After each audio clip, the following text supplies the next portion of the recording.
Porque o Filho do Homem veio buscar e salvar o que se havia perdido. Lucas 19:10. Quão afeiçoado era nosso Mestre pelo doce título, Filho do Homem. Se preferisse, ele poderia falar sempre de si mesmo como o Filho de Deus, o Pai da eternidade, o maravilhoso, o Conselheiro e o Príncipe da Paz. Ele possui milhares de títulos belíssimos, resplandecentes como o seu trono celeste, mas ele não se incomoda em deixar de utilizá-los, a fim de expressar a humanidade e revelar a humildade daquele cujo jugo é suave e o fardo é leve. Ele não se autoproclama o Filho de Deus, mas se refere a si mesmo como Filho do Homem, que desceu do céu. Que aprendamos essa lição de humildade com nosso Salvador. Nunca cobicemos grandes títulos e nem posições elevadas. O que eles são, afinal de contas, além de distinções desprezíveis pelas quais um verme é reconhecido por outro, mesmo aquele que possui muitos títulos e goza de posições elevadas, continua sendo um verme e nem por isso possui uma natureza superior às de seus semelhantes. Se Jesus chamava a si mesmo de Filho do Homem, enquanto ele possuía nomes bem mais sublimes, aprendamos a nos humilhar perante os homens de condição mais humilde, sabendo que, no tempo devido, aquele que se humilha será exaltado. Entretanto, creio que há uma intenção mais cativante por trás do uso deste título, Filho do Homem. Parece-me que Cristo amava tanto a humanidade que sempre desejava honrá-la. O fato de que ele era o Filho do Homem e que desejava ser chamado dessa forma foi algo que conferiu uma grande honra e dignidade aos homens. Foi como se ele tivesse colocado uma coroa sobre a cabeça da humanidade. Filho do Homem. Sempre que ele usava essa expressão, era como se colocasse uma auréola sobre a cabeça dos filhos de Adão. Entretanto, talvez haja um motivo mais maravilhoso pelo qual Jesus Cristo se autoproclamou o Filho do Homem. Ele amava ser um homem. Ele se rebaixou grandemente ao descer do céu e encarnar. Quando deixou as harpas dos anjos e as canções dos querubins para conviver com as pessoas comuns que ele mesmo criou. Isso representou um poderoso ato de condescendência. Contudo, ainda que agisse em condescendência, também agia em amor. Você se lembrará que quando se fez carne, ele não veio viver no anonimato. Ao introduzir o seu primogênito no mundo, Deus disse: todos os anjos de Deus o adorem. Hebreus 1:6. Isso foi dito nos céus. Isso não feito como algo secreto que ninguém deveria saber, mas todos os anjos de Deus foram trazidos para, durante um bom tempo, testemunhar o advento de um Salvador, enquanto ele dormia ao seio de uma virgem e foi deitado em uma manjedoura, e desde então até agora, ele jamais se envergonhou de confessar que era um homem. Nunca olhou para trás para sua encarnação com o menor pesar. Ele sempre considerou isso com uma recordação alegre, considerando-se triplamente feliz por ter se tornado o Filho do Homem. Todos bendigam Jesus. Nós sabemos o quanto tu amas nossa raça. Podemos compreender bem a imensidão de tua graça para com os teus eleitos, à medida que tu sempre usas o doce nome através do qual reconhece que eles são ossos de teus ossos e carne de tua carne, e que tu és um deles, um irmão e um familiar íntimo. Nosso texto anuncia uma declaração de nosso Salvador. Ele, o Filho do Homem, veio buscar e salvar o que se havia perdido. Nesta manhã, eu dividirei o meu discurso da seguinte maneira. Em primeiro lugar, mostrarei como é uma verdade autoevidente que qualquer que fosse a intenção de Cristo em sua vinda ao mundo, essa intenção jamais poderá ser frustrada. Então, em segundo lugar, olharemos para a intenção de Cristo, como apresentada no texto, a saber, buscar e salvar o que se havia perdido. Para concluir, extrairemos algumas palavras de conforto e talvez uma advertência a partir da intenção de nosso Salvador ao vir ao mundo, buscar e salvar o que se havia perdido. 1. Você está ciente que está havendo uma grande discussão entre todos os cristãos acerca da redenção do nosso Senhor Jesus Cristo. Existe uma classe de homens que acreditam no que é chamado de redenção geral. Eles afirmam ser uma verdade incontestável que Jesus Cristo derramou seu sangue por toda a humanidade e que a intenção de Cristo em sua morte era a salvação dos homens considerados como um todo. Eles têm, contudo, negligenciado o fato que, se isso fosse verdade, a intenção de Cristo seria frustrada em certa medida. Há outros de nós que aceitam aquilo que é chamado de doutrina da redenção particular ou expiação limitada. Nós compreendemos que o sangue de Cristo era de um valor infinito, mas que a intenção da morte dele nunca foi a salvação de todos os homens, pois se assim fosse, Cristo teria intencionado a salvação de todos eles, e então cremos que toda a humanidade seria salva. Acreditamos que a intenção da morte de Cristo é equivalente aos seus efeitos. Portanto, nesta manhã, eu começo anunciando uma verdade que considero ser autoevidente, a saber, qualquer que fosse a intenção de Jesus Cristo em vir ao mundo, essa intenção certamente se cumprirá. Porém, empregarei alguns argumentos a fim de confirmar essa doutrina. Embora eu acredite que tão logo seja anunciada, ela já se recomenda a toda mente pensante. Em primeiro lugar, parece ser inconsistente com a própria ideia de Deus que ele tivesse a intenção de fazer qualquer coisa que não viesse a realizada. Quando olho para o homem, vejo que ele é uma criatura tão marcada por insensatez e tão desprovida de poder que não me impressiono quando ele começa a fazer algo, mas não é capaz de concluir. Não me admira que muitas vezes tenha que parar repentinamente porque não calculou o custo. Não me admira quando eu penso em quantas coisas estão fora do controle do homem, que algumas vezes ele se proponha a fazer uma coisa, mas Deus disponha as coisas de modo bem diferente do propósito dele. Enxergo o homem como um inseto cuja duração é de um dia somente, um mero cisco sobre a folha da existência. E quando vejo como uma mera gota no grande mar da criação, não me admira que ele seja incapaz de realizar até mesmo os seus projetos mais ambiciosos, pelo fato de as rodas da providência e do destino frequentemente girarem na direção oposta da que ele deseja.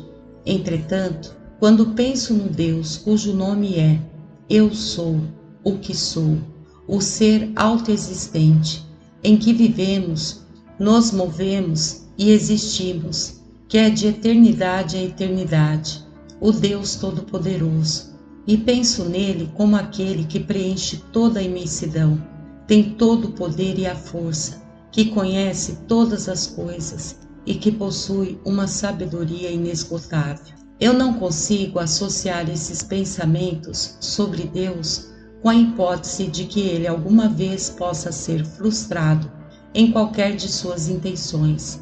Parece para mim que um Deus que poderia pretender algo e falhar em sua intenção não seria ser Deus, mas apenas um ser semelhante a nós, possivelmente superior em força, mas certamente alguém que não teria o direito de ser adorado.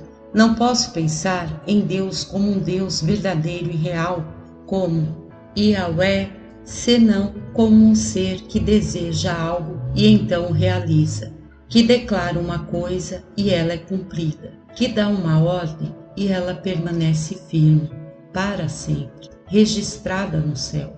Eu não consigo imaginar que Jesus Cristo é o Filho de Deus, pode ter sido frustrado de algum modo no que diz respeito àquilo que ele intencionou e desejou ao consumar sua obra de expiação e redenção.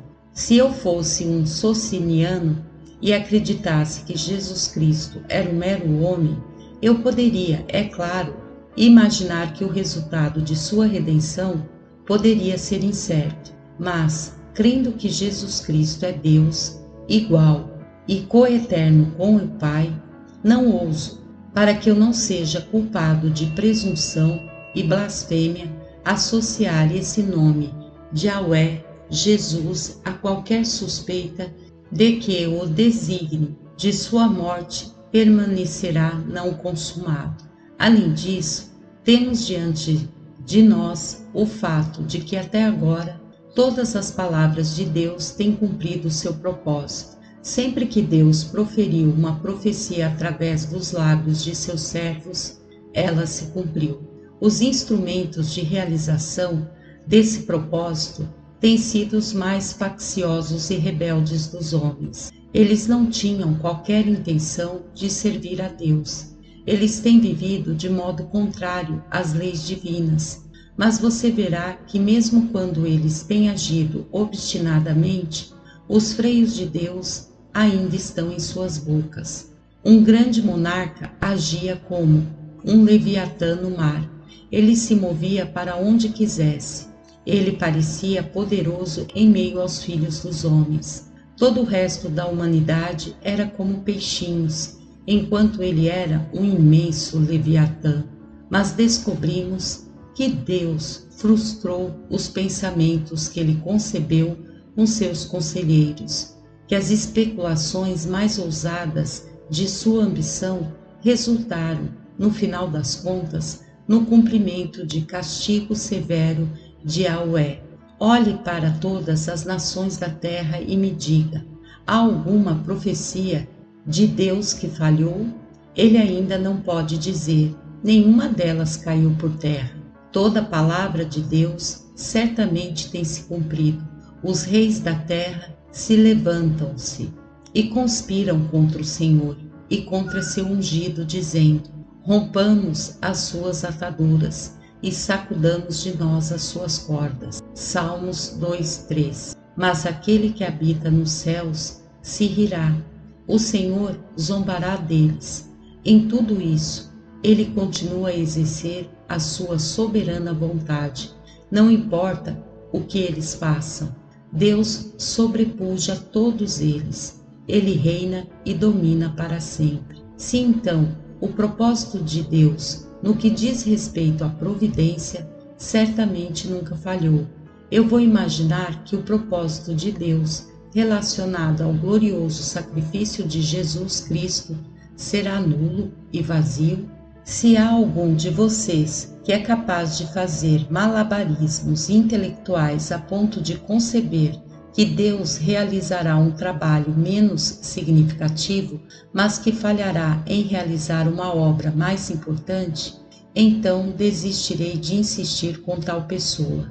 Eu não poderia argumentar com você, pois acredito que você é incapaz de entender uma argumentação. Certamente, se Deus, o Mestre, o Juiz, o Rei, faz todas as coisas de acordo com o que lhe agrada neste mundo inferior, na mera criação e preservação dos homens, não é apropriado imaginar por um momento sequer que quando ele se humilhou e desceu dos mais altos dos céus para dar o próprio sangue do seu coração pela nossa redenção, ele será frustrado. Não, ainda que a terra e o inferno se opusessem a ele, todos os propósitos de Jesus na cruz serão realizados, e assim como o preço foi pago, consumado, assim também a compra o será. Assim como os meios foram completamente providenciados, assim também o fim será completamente cumprido em seus mínimos detalhes. Convido você a permanecer diante da cruz e fixar os olhos em Jesus Cristo. E então eu lhe perguntarei se você pode imaginar que Jesus poderia de algum modo ter morrido em vão. Venha, ó crente, coloque-se no jardim do Getsemane, esconda-se em meio àquelas oliveiras escuras e escute aquele homem que está em agonia. Você ouve aqueles gemidos? Eles são os gemidos do Deus encarnado? Você ouve aqueles suspiros? Eles são os suspiros do Filho do Homem, o qual é sobre todos, Deus bendito eternamente. Você ouve aqueles fortes clamores e vê aquelas lágrimas? Eles são os clamores e lágrimas daquele que é igual a seu Pai, mas condescendeu em se tornar um homem. Levante-se, pois ele se levantou. Judas o traiu e o levou embora. Olhe para aquele chão. Você vê aquelas gotas de sangue? É o suor sangrento do homem Jesus Cristo. Eu lhe suplico, responda essa pergunta. Enquanto permanece no jardim do Getsemane, com aquelas gotas de sangue manchando a geada branca daquela madrugada fria, você consegue acreditar que uma daquelas gotas de sangue cairá ao chão e não realizará seu propósito? Eu o desafio, ó cristão, qualquer que seja a sua opinião doutrinária, a me responder com sim a uma pergunta como essa.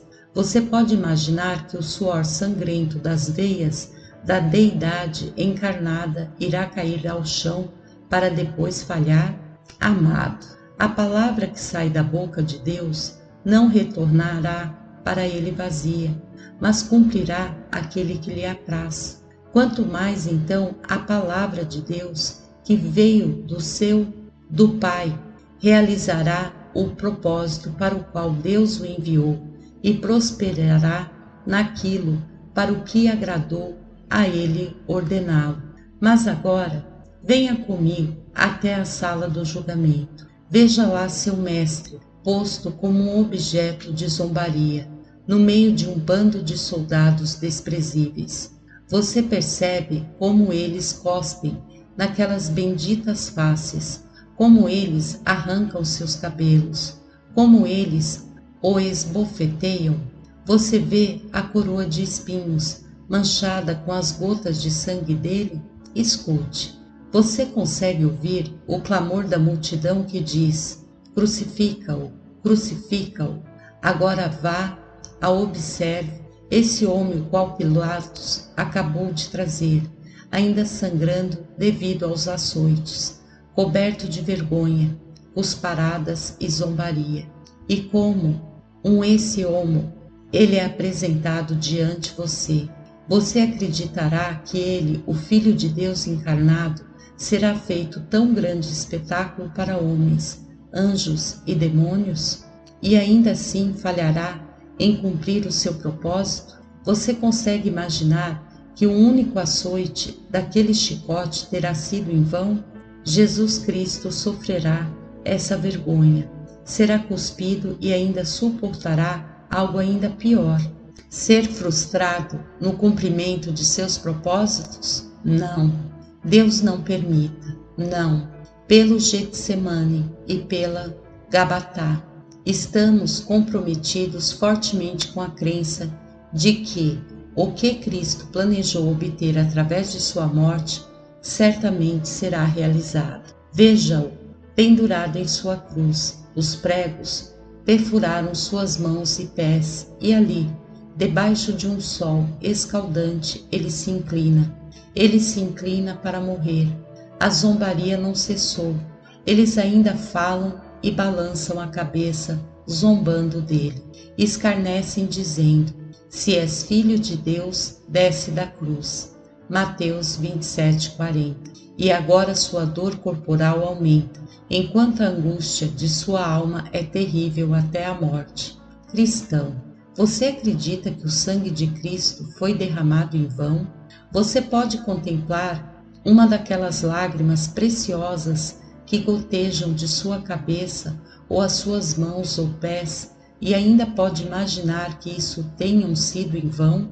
Confio antes que as águas do mar podem se secar ou o sol pode escurecer com o tempo, do que posso imaginar que o valor, o mérito e o poder do sangue de Jesus algum dia se extinguirão ou que o seu propósito não será cumprido. Parece-me tão claro como o meio-dia que o propósito da morte do Salvador certamente será cumprido, o que quer que tenha sido esse propósito. Eu posso usar centenas de outros argumentos. Eu posso mostrar que cada atributo de Cristo declara que seu propósito necessariamente será cumprido. Ele certamente possui amor o suficiente para cumprir seu desígnio de salvar o perdido, pois tem um amor que é sem fim e insondável. Ele certamente não encontra nada que possa se opor ao cumprimento do seu próprio desígnio, pois está escrito: vivo eu, diz o Senhor Deus, que não tenho prazer na morte do ímpio, mas em que o ímpio se converta do seu caminho e viva. Ezequiel 33:11. E certamente o Senhor não pode falhar por falta de poder, pois Ele é onipotente e assim não lhe falta força. Seu desígnio também não pode ser frustrado, porque foi imprudente, visto que o desejo de Deus não pode carecer de prudência, simplesmente porque Ele é de Deus. Isto é, Ele provém da sabedoria infinita. Eu não vejo nada no caráter de Cristo, nem no mundo inteiro, que possa por um momento sequer me fazer imaginar que Cristo morreria. E ainda assim, poderia ser dito depois disso: esse homem morreu por um propósito que ele nunca viveu para ver ser cumprido. O objetivo de sua morte foi cumprido apenas parcialmente.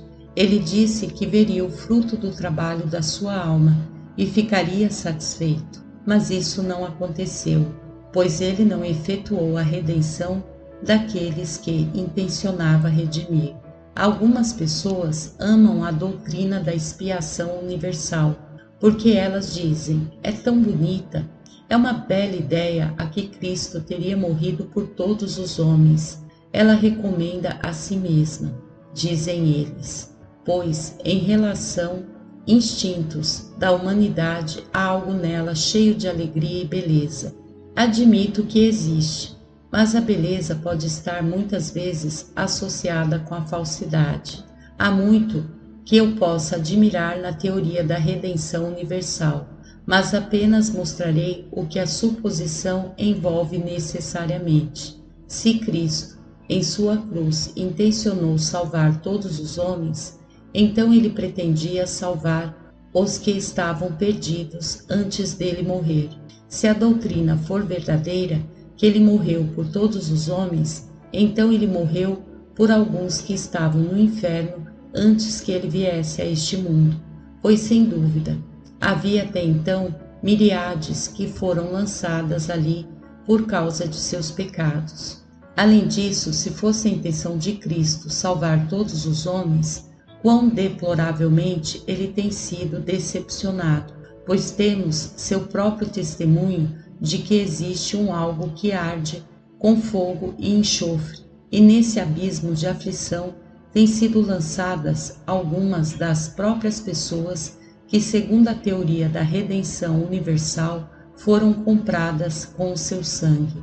Isso me parece uma concepção 1000 vezes mais repugnante do que qualquer uma dessas consequências que dizem ser associadas com a doutrina cristã e calvinista da redenção particular e especial.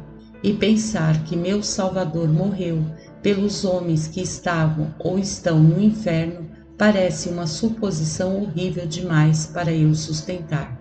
Imagine por um momento que Cristo fosse o substituto para todos os filhos dos homens, e que Deus, após ter punido o substituto, posteriormente venha punir os próprios pecadores. Isso parece entrar em conflito com todas as minhas noções sobre a justiça divina, que Cristo tenha oferecido uma expiação e satisfação pelos pecados de todos os homens e que depois alguns desses homens sejam punidos pelos pecados que Cristo já havia expiado. Parece-me ser a iniquidade mais monstruosa que jamais poderia ter sido imputada a Saturno, a Juno, a deusa dos Tuges ou às divindades pagãs mais diabólicas. Que Deus não permita que alguma vez pensemos assim sobre Yahweh, o sábio e justo. Se Cristo sofreu no lugar da humanidade, Deus é fiel e justo para nos perdoar e salvar de toda injustiça. 2.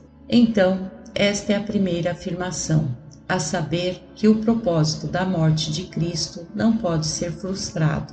Penso que cada um de vocês está ansioso para saber a resposta da pergunta que surgiu em seus corações. Qual foi então a intenção da morte do Salvador?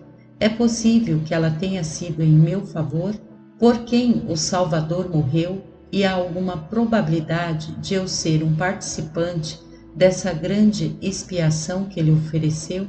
Amados, o meu texto é a resposta para essa pergunta, porque o Filho do Homem veio buscar e salvar o que se havia perdido. Nosso texto nos comunica duas coisas. Primeira, os sujeitos da expiação do Salvador, o perdido. Segunda, o propósito dela. Ele veio buscar e salvar. Agora me esforçarei para descrever as características daqueles que são objetos da expiação do Salvador. Ele veio buscar e salvar o que se havia perdido. Alguns de vocês podem balançar suas cabeças e concluir que, se é assim, até agora vocês não têm dado nenhuma evidência de que possuem participação na morte de Cristo. Vocês são pessoas muito boas, não fizeram qualquer coisa que fosse errada. Talvez tenham cometido um deslize de vez em quando. Além disso, nada em particular aflige suas consciências. Vocês entretêm uma noção de que certamente entrarão no reino dos céus, pois não são piores do que as pessoas com as quais convivem. E se não forem salvos, Deus tenha misericórdia dos outros. Se vocês não forem para o céu, quem irá? Vocês estão confiando em suas próprias boas ações ou crendo que são justos? Agora vamos decidir o caso de vocês, visto que ficam envergonhados se os colocarmos entre os que estão perdidos.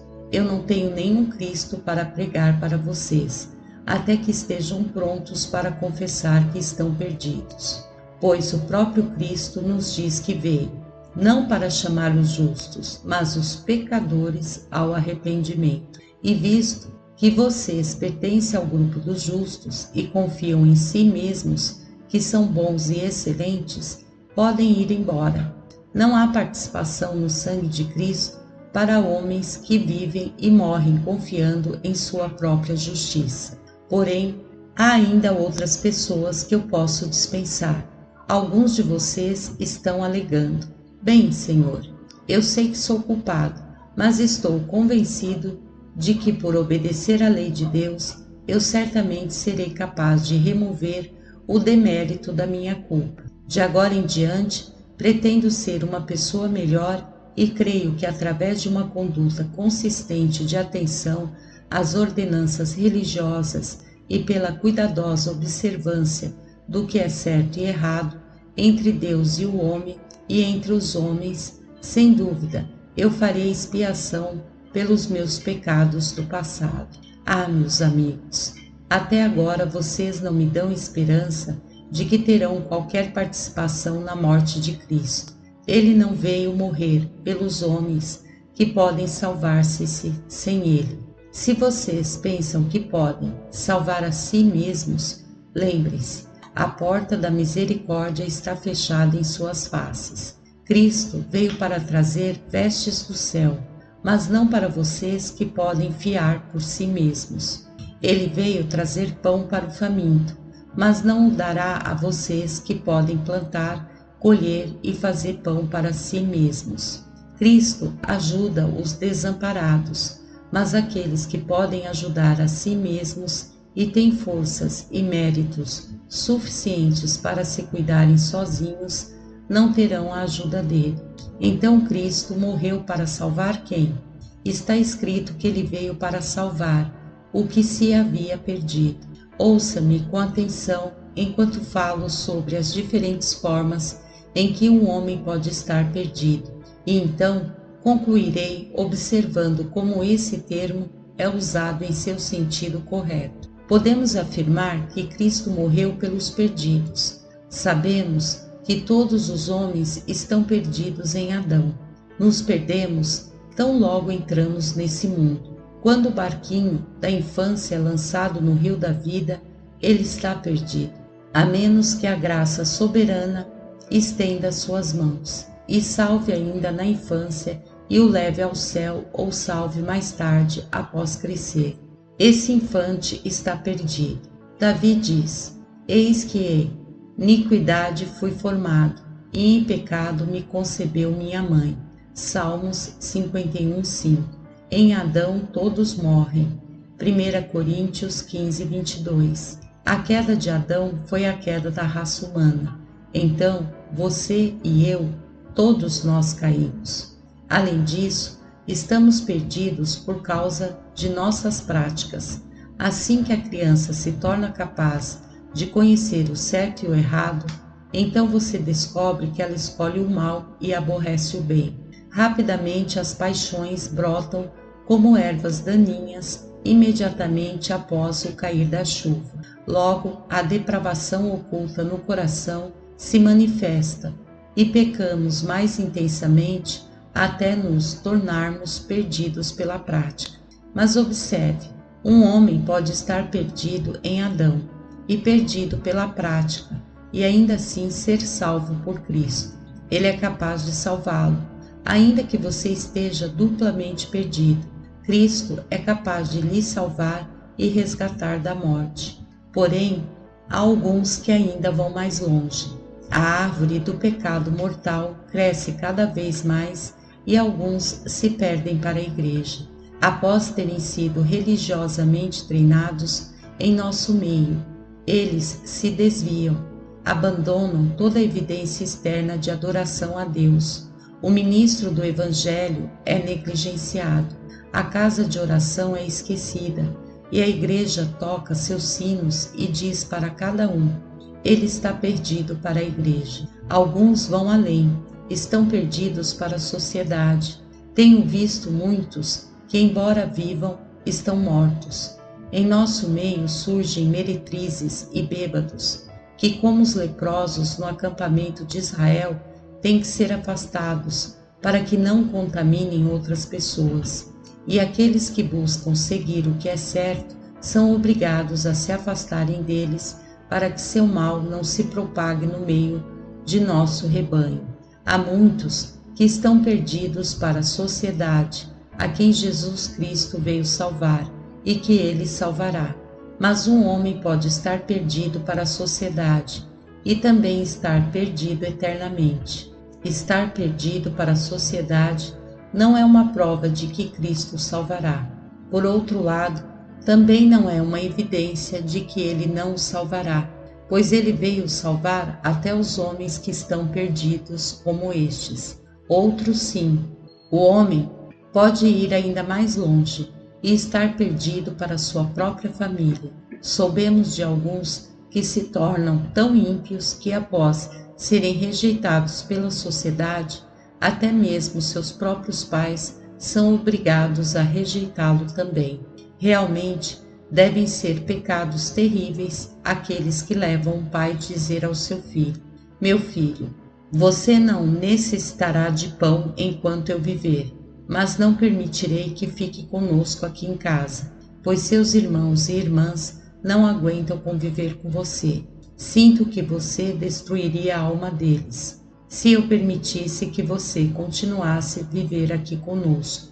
Ora, um homem pode perder-se até para sua própria família, e ainda assim a soberana graça o salvar. Mas um homem pode estar perdido para sua família e não ser salvo. Sim, e isso pode agravar a condenação dele, visto que ele pecou contra as orações de uma mãe e contra as exortações de um pai. As pessoas a quem Jesus salvará são aquelas que estão perdidas em si mesmas. Imagine um navio no mar navegando através de uma tempestade. Ele começa a afundar e o capitão conta aos passageiros o seu receio de que estejam perdidos. Eles estão muito distantes da costa e surgiu um vazamento, então bombeiam a água para fora com todas as poucas forças que lhe restam. Lutam contra aquilo que pode levá-los à destruição. Elas pensam que ainda não estão definitivamente perdidos, enquanto têm poder para usar as bombas. Por fim, veem que o navio não pode ser salvo. O dão por perdido e saltam nos botes. Os botes ficam à deriva, por mais de um dia cheios de pessoas. Todavia, elas possuem pouca comida. Podemos dizer que elas estão perdidas no mar. Porém, elas acham que não. Elas ainda alimentam uma esperança de que possivelmente algum navio pode passar por ali e resgatá-las. Então, aparece um navio no horizonte. Elas forçam seus olhos para vê-lo, se levantam, acenam com uma bandeira, rasgam suas roupas para fazer algo que atrai a atenção. Mas o navio vai embora. A noite escura vem e elas são esquecidas. Por fim, toda a comida é consumida e, sem forças, elas guardam seus remos no bote e se entregam à morte. Imagine, então, como elas compreendem bem o terrível significado do termo perdido. Porém, se lhes restasse alguma força, sentiriam que não estavam perdidas. Enquanto pudessem avistar a vela de um navio, sentiriam que ainda havia esperança. Enquanto houvesse um biscoito mofado ou uma gota de água, elas não dariam tudo por perdido. Mas agora que a comida e a água acabaram, que a força se foi e que os remos permanecem imóveis, elas se deitam para morrer lado a lado, como meros esqueletos. Pessoas que deveriam ter morrido dias atrás se tivessem morrido quando foram privadas de todos os prazeres da vida. Assim, elas chegaram a compreender o que significa estar perdido e o fato de terem buscado cruzar as águas e se afastarem da costa parece proclamar suas sentenças de morte aos ouvidos deles ao pronunciar esta palavra terrível: perdidos, perdidos, perdidos. Ora, em um sentido espiritual, Cristo veio salvar a esses. Pecador, você também está condenado. Nosso pai Adão conduziu o navio de forma errada e colidiu contra uma rocha. Agora ele está coberto de água até a murada, e nenhuma filosofia poderá manter as águas de sua depravação tão baixas a ponto de impedir o naufrágio do navio.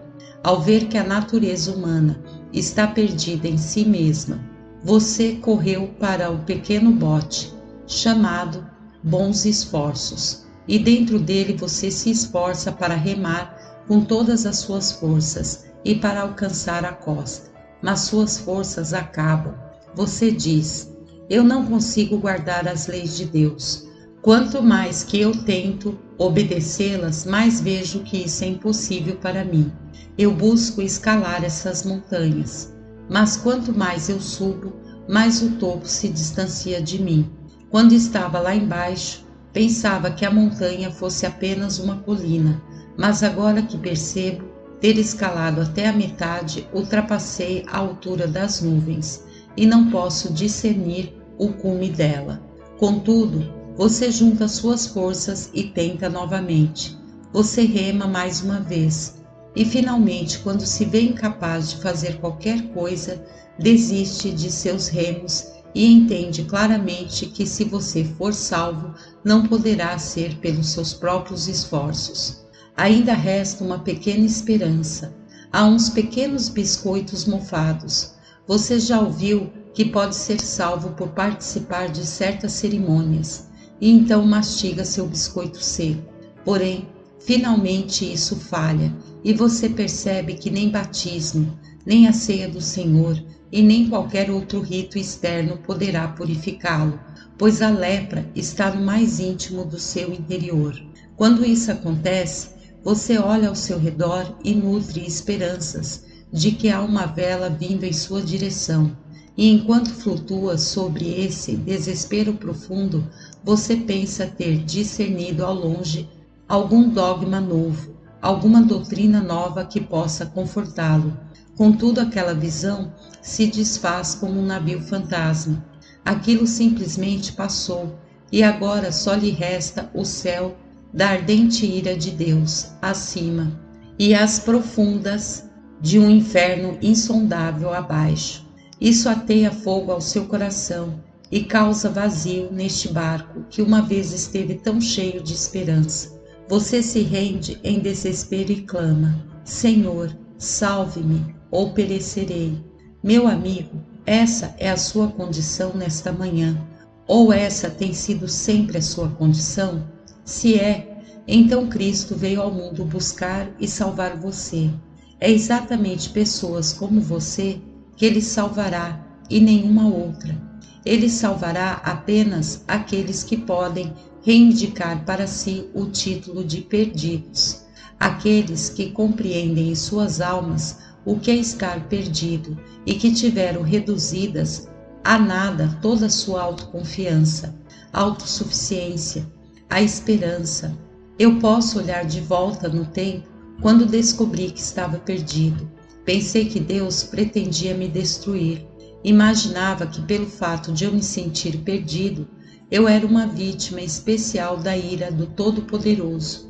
Então eu disse ao Senhor: Tu me tens posto como alvo de tuas flechas? Tu costurastes minhas iniquidades numa bolsa e selaste minhas transgressões com um selo?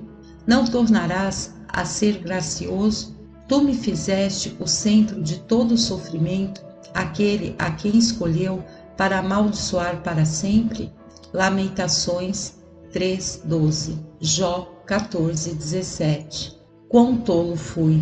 Naquele tempo eu mal sabia que aqueles reconhecem que a maldição está sobre eles, que possuem a sentença de morte em si mesmo, que não confiam não em si próprios, mas naquele que morreu e ressuscitou por nós, que são as pessoas a quem Deus abençoará. Venham, eu perguntarei outra vez: vocês podem dizer que estão perdidos? Houve um tempo, quando viajavam com a caravana dos ímpios através do deserto deste mundo, agora vocês deixaram essa caravana com seus companheiros e estão à deriva no meio de um oceano de areia, um deserto árido e desesperador? Vocês olham ao redor e não encontram ninguém que possa lhes ajudar, nada em que possam confiar? O pássaro da morte está pairando no céu, cantando de alegria, porque ele espera que logo possa se alimentar de suas carnes. A água da garrafa secou e o pão acabou. Vocês já comeram a última de suas tâmaras secas e beberam o último gole da água salobra de suas garrafas? E vocês já não possuem qualquer esperança ou confiança em si mesmos e estão à beira do desespero? Preste atenção. O Senhor seu Deus ama vocês. Jesus Cristo comprou vocês com seu sangue. Vocês são e serão dele. Ele tem buscado vocês todo esse tempo e finalmente lhes encontrou nesse vasto deserto e agora os levará em seus ombros e os conduzirá alegremente para casa.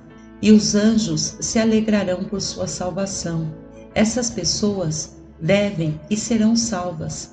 E essa é a descrição daqueles a quem Jesus Cristo veio e irá salvar. Vocês perdidos, que perderam toda a esperança e autoconfiança, serão salvos, apesar da morte e do inferno, se operem a isso. Cristo cumprirá sua promessa e realizará o seu desígnio. Terminarei o meu discurso em breve, mas temos agora que considerar os objetivos da morte de Cristo. Ele veio buscar e salvar o que se havia perdido. Eu estou muito feliz de que aquelas duas palavras estejam ali, pois se não estivessem, que esperança haveria de qualquer um de nós? O arminiano diz que Cristo veio salvar aqueles que buscavam por ele. Amados, há um sentido em que isso é apenas meia-verdade, mas é uma mentira completa. Cristo veio buscar aqueles que buscavam por ele, mas ninguém jamais buscou o Senhor Jesus Cristo a menos que ele o tenha buscado primeiro. Cristo não deixa a nós mesmos a tarefa de buscá-lo, pois caso contrário seríamos verdadeiramente deixados, pois a natureza humana é tão perversa que apesar de o céu ser oferecido e o inferno trovejar aos nossos ouvidos, ainda assim nunca houve nem jamais haverá qualquer homem que não tenha sido compelido pela soberana graça, que não tenha corrido no caminho da salvação e assim escapado do inferno e ido para o céu.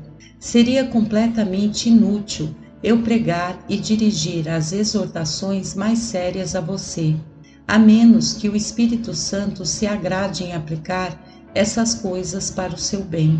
O homem é muito orgulhoso, e essa doença o torna tão louco a ponto de fazê-lo recusar o remédio e renunciar à única coisa que pode ressuscitá-la dos mortos. Não quereis vir a mim para terdes vida. João 5,40. Deixe o homem agir por si mesmo, e então coloque a sua cruz de Cristo diante dele e todo o inferno por trás. Ele fechará seus olhos e preferirá ser condenado do que entrar na vida eterna pelo sangue de Cristo, o Senhor. Logo, Cristo veio primeiro buscar homens e então salvá-los. Ah, quão grande é a missão é essa de buscar os homens. Há alguns de vocês que se encontram no cume das montanhas de orgulho e outros nos seus profundos abismos do desespero. Eu imagino o Salvador vindo pessoalmente para buscá-los. Hoje ele os encontra nas pastagens verdejantes do santuário. Ele se aproxima de vocês e por meio dessas minhas mãos procura segurar as suas. Todavia, tão logo percebe a aproximação dele, vocês correm para longe e vão para o deserto de seus pecados. Possivelmente essa noite vocês passarão o restante do sabá a profanar o dia do Senhor. Eu sei que pelo menos um de vocês irá para o bar assim que o sermão desta noite terminar, e provavelmente só irá para casa muito tarde. Se Cristo pretende salvá-lo, então ele terá que buscá-lo ali. E mesmo enquanto vocês permanecerem no deserto de seus pecados, ele tomará algumas providências para salvá-los. Então, você corre para os pântanos da Reforma e diz: o pastor não pode me repreender, eu estarei além de seu alcance, agora que deixei a minha embriaguez e abandonei minhas maledicências. Porém, ele irá encontrar-se com você ali e o achará afundado em sua autojustiça. E então você correrá novamente e saltará de cabeça no poço profundo do desespero, e ali dirá a si mesmo: ele nunca conseguirá me achar aqui, mas eu o vejo indo até ali. Ele entra no poço, pega-o pelos pés, lança-o aos seus ombros e o leva para casa com alegria, dizendo: eu finalmente o achei, onde quer que tenha vagueado, eu o busquei e agora o encontrei. É surpreendente que Cristo encontre alguns de seu povo em lugares estranhos. Eu conheci uma das ovelhas de Cristo que foi encontrada por seu mestre enquanto cometia um assalto. Eu soube de outro que foi encontrado por Cristo quando cuspia na face de mãe idosa e zombava dela. Muitos têm sido encontrados por Jesus Cristo, mesmo em meio aos seus pecados e perversões. Eu conheci um pregador do Evangelho que se converteu em um teatro. Ele estava assistindo uma peça antiga. Ela encerrava com um marinheiro bebendo um copo de gin, o qual dizia antes de ser enforcado: Aqui está a prosperidade da nação britânica e o salvador de minha alma imortal. As cortinas desceram, e esse meu amigo desceu também. Ele correu para casa o mais rápido que pôde. Aquelas palavras, o salvador da minha alma imortal, o haviam afetado profundamente, e ele buscou o Senhor Jesus em seu quarto. Ele buscou a Cristo por muitos dias, e finalmente Jesus o encontrou para sua alegria e confiança. Porém, geralmente, Cristo encontra seu povo em sua própria casa. Ele os encontra frequentemente no pior dos temperamentos, nas mais difíceis condições. Então quebranta seus corações, desperta suas consciências, abate seus orgulhos e os toma para si. Entretanto, os homens nunca viriam a Cristo, a menos que ele fosse até eles. Ovelhas se perdem, mas elas não voltam por si mesmas. Pergunte ao pastor se sua ovelha voltará sozinha, e ele dirá: não, não, Senhor. Elas irão vaguear, porém jamais retornarão. Quando você encontrar uma ovelha que já voltou por si só, então você pode esperar encontrar um pecador que virá a Cristo por si mesmo. Não, isso só pode acontecer pela graça soberana, que deve buscar o pecador e trazê-lo de volta para casa. E quando Cristo o procura, ele o salva. Após finalmente encontrar o pecador preso nos espinhos da convicção, como aquele carneiro de Abraão, Cristo não pega uma faca e o mata, como o próprio pecador espera, mas o pega pela mão da misericórdia e começa a confortar e salvar. Ah, pecadores perdidos! O Cristo que os busca hoje através da pregação e que os tem buscado há muitos dias pela sua providência, salvará vocês. Primeiramente, Ele os encontrará enquanto estiverem vazios de si mesmos, e então os salvará. Quando estiverem despidos, Ele trará a melhor roupa e os vestirá. Quando estiverem morrendo, Ele soprará a vida em suas narinas. Quando se sentirem condenados, Ele virá e apagará suas iniquidades como uma nuvem e as suas transgressões como a névoa. Não tema, alma desesperada e desamparada. Cristo a está buscando hoje, e ao encontrá-la, a salvará. A salvará aqui, salvará a sua vida, a salvará da morte, a salvará no tempo, a salvará por toda a eternidade, dirá: até mesmo a vocês, perdidos, eu darei uma porção entre os que são santificados. Que o Senhor abençoe agora essas palavras para a sua consolação. Amém. 3. Não continuarei a falar, como pretendia, para que eu não os enfade.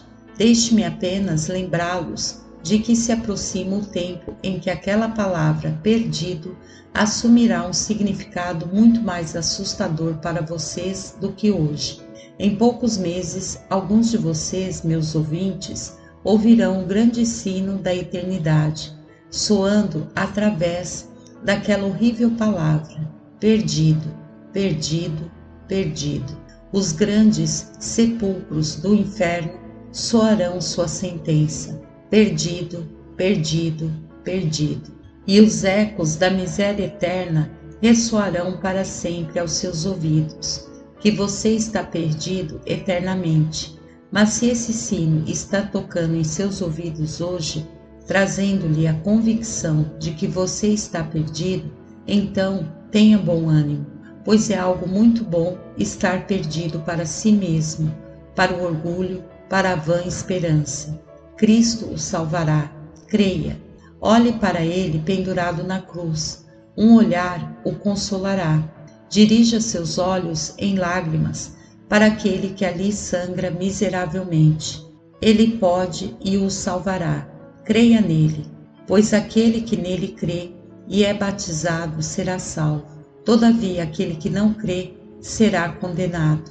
Mas qualquer entre os perdidos que agora se lançar sobre Cristo Jesus encontrará a vida eterna através de sua morte e justiça. que agora Deus reúna suas ovelhas perdidas pelo amor de Jesus Cristo. Amém.